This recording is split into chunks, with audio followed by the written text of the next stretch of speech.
Bonjour à tous, on se retrouve pour réviser ensemble le baccalauréat. Ici, on va travailler le chapitre fonction exponentielle sur un sujet type bac. Donc ici, vous avez 4 questions dans cet exercice. Donc ici, la première question, on introduit la fonction f de x qui est égale à 10x moins 4 facteur d'exponentielle moins x. Première question ici, c'est déterminer l'expression de la fonction dérivée f'. Et donc c'est parti, ici on reconnaît quoi? On reconnaît un produit. Et donc la formule du produit, c'est bien entendu u fois v. Ici, on va avoir u fois v qui va être égal à u'v plus uv'. Donc ici, notre u de x, eh c'est le premier facteur. U de x, c'est 10x moins 4. V de x, c'est égal à exponentielle moins x. Donc on va dériver u de x. Donc la dérivée de u de x, on est d'accord, c'est 10. Et attention, pour dériver exponentielle moins x, eh bien c'est la formule exponentielle u. D'accord? La dérivée d'exponentielle u, c'est u' exponentielle u. En fait, ça veut dire quoi ici? Ça veut dire que, eh bien, on va dériver moins x. Et la dérivée de moins x, c'est moins 1. Donc, on va écrire ici v' de x. On va mettre moins 1 parce que c'est la dérivée de moins x pour respecter notre u' fois exponentielle u. Donc, exponentielle moins x. Donc, maintenant, nous avons u. Nous avons v, u' et v', on applique la formule. Donc f' de x égale ici u' fois v, donc ça nous fait 10 fois exponentielle moins x, plus u fois v', donc ça va nous faire 10x moins 4 multiplié par moins 1 exponentielle moins x. Donc le premier terme ici, c'est tout simplement 10 exponentielle moins x. Ensuite, on va devoir ici développer cette expression. Donc, on va faire 10x fois moins 1 exponentielle moins x. Donc, on va l'écrire plus 10x multiplié par moins 1 exponentielle moins x plus moins 4 multiplié par moins 1 exponentielle moins x. Donc, on va maintenant simplifier ces deux expressions ici. Donc, on va avoir ici f' de x qui va être égal à 10 exponentielle moins x.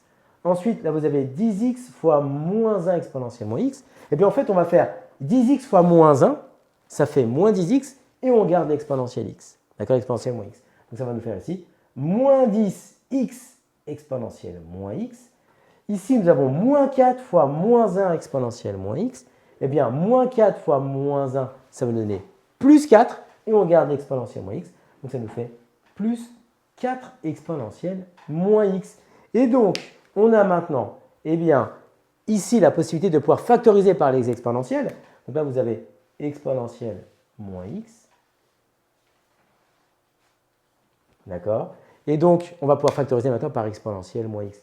Et donc, ça va nous donner quoi? Ça va nous donner f' de x égale, on va garder le facteur commun qui est ici, exponentielle moins x. Et on ouvre une parenthèse, on va écrire tout ce qui reste.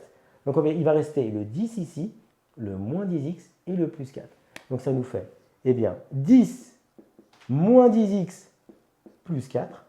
Et donc, au final, f' de x va nous donner exponentielle moins x. Et là, maintenant, on réduit. Donc, moins 10x, ça reste moins 10x. Et ensuite, on va avoir 10 ici plus 4 qui va nous faire plus 14. Et on obtient ainsi la dérivée de la fonction f. On passe à la question suivante. Pour cette deuxième question, on nous demande ici de calculer la valeur exacte de l'ordonnée du point A. Et d'après les hypothèses, c'est indiqué que la droite T1 est la tangente à la courbe CF au point d'abscisse 1. Ça veut dire quoi ici? Ça veut dire que les coordonnées du point A vont s'écrire normalement XA, YA. Et ici, d'après les hypothèses, l'abscisse c'est égal à 1. Donc A va s'écrire 1 pour l'abscisse et on cherche ici l'ordonnée YA. Et donc, si on souhaite ici déterminer l'ordonnée du point A, il va falloir tout simplement calculer l'image de 1 par f. Autrement dit, on va calculer f de 1. Ça veut dire que nous allons remplacer ici tous les x par 1 dans la fonction f. Donc, ça va nous donner ici 10 multiplié par 1 moins 4 fois exponentielle moins 1. Donc ici, f de 1 va être égal à 10 moins 4 fois exponentielle moins 1. Or, 10 moins 4, ça donne 6. Donc, f de 1 est égal à 6 exponentielle moins 1. Donc ici, c'est une valeur exacte. On va aller un peu plus loin. On va donner une deuxième écriture possible de cette valeur exacte. Mais on rappelle que ceci est suffisant. On rappelle que d'après les propriétés algébriques, nous avons exponentielle moins a qui est égal à 1 sur EA. Donc si on l'applique ici, notre a, ça va être 1, parce qu'on a bien exponentielle moins a, et a c'est égal à 1. Donc ça fait 1 sur exponentielle a. Donc ça nous donnerait f de 1 égale à 6 multiplié par 1 sur E1. Donc ensuite, ici on considère que le 6, c'est comme si vous aviez sur 1.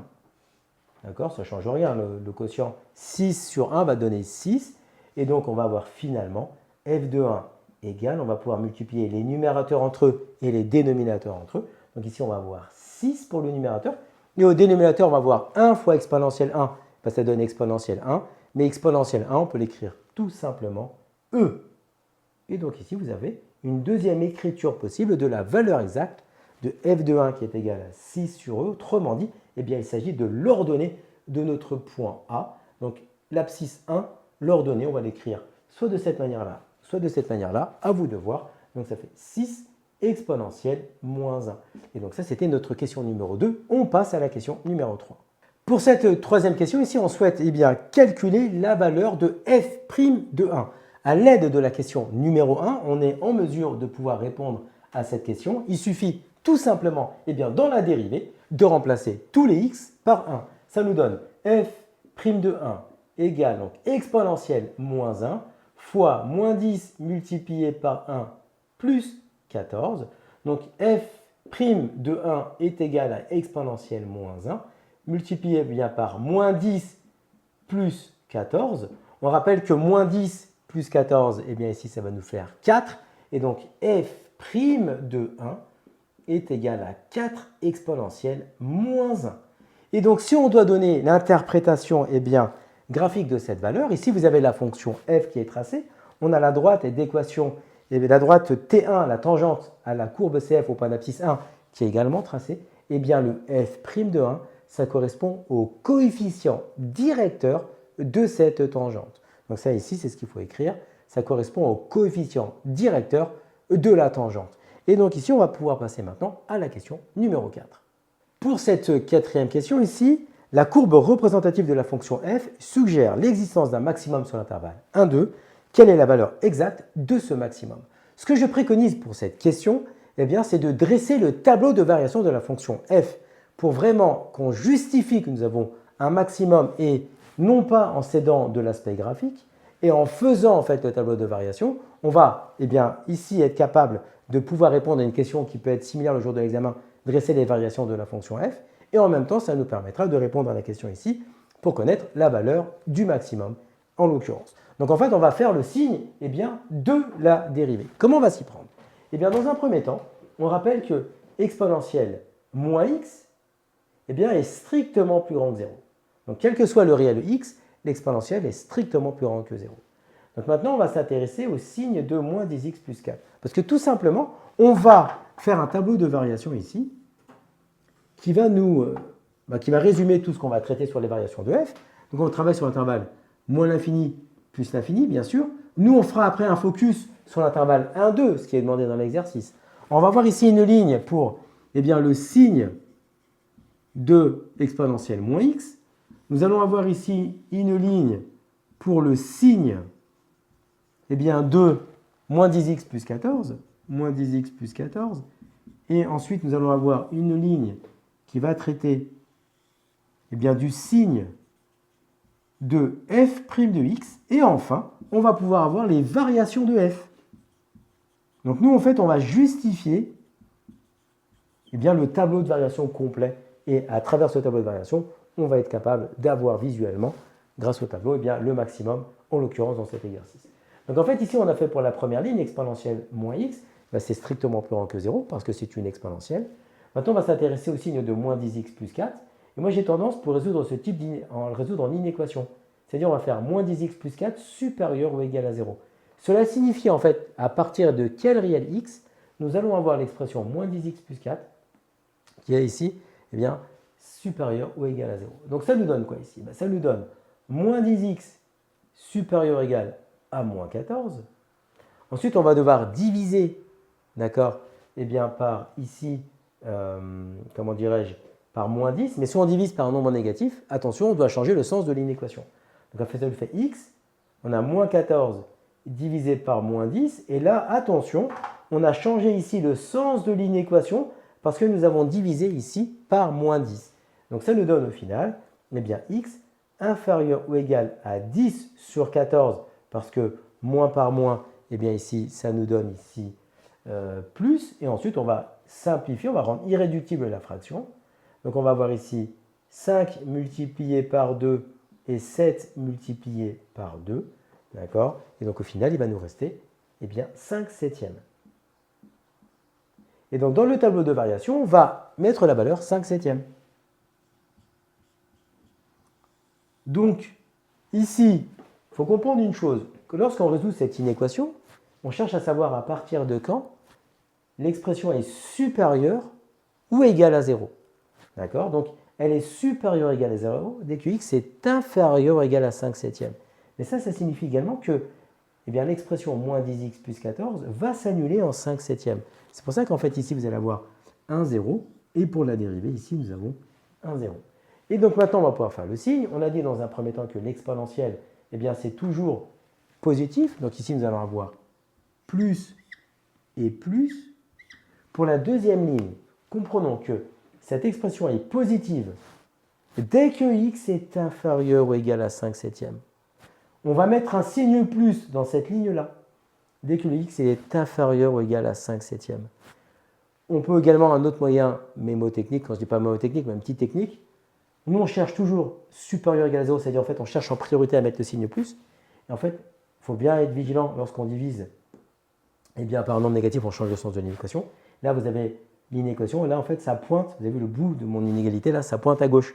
Donc ça veut dire, c'est à gauche dans le tableau qu'on va mettre le signe plus. Donc quand je regarde le tableau, je vais mettre à gauche le plus, ça fait plus, et là, ça fait moins. Donc ça, c'est une technique pour l'appréhender. Ou sinon, eh bien, cette expression, elle est positive ou nulle. On va mettre un signe plus dans le tableau dès que x est plus petit ou égal à 5 septièmes.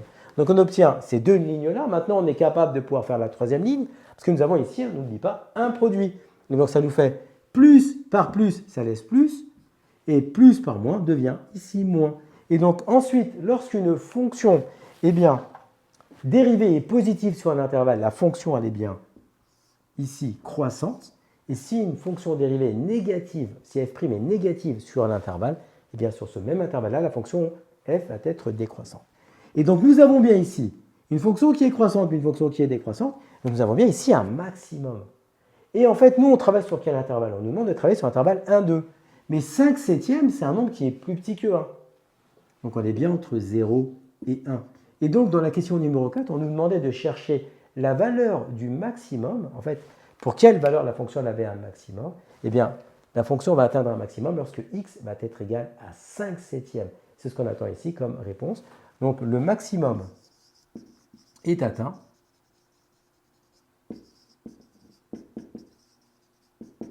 lorsque x est égal à 5 septièmes.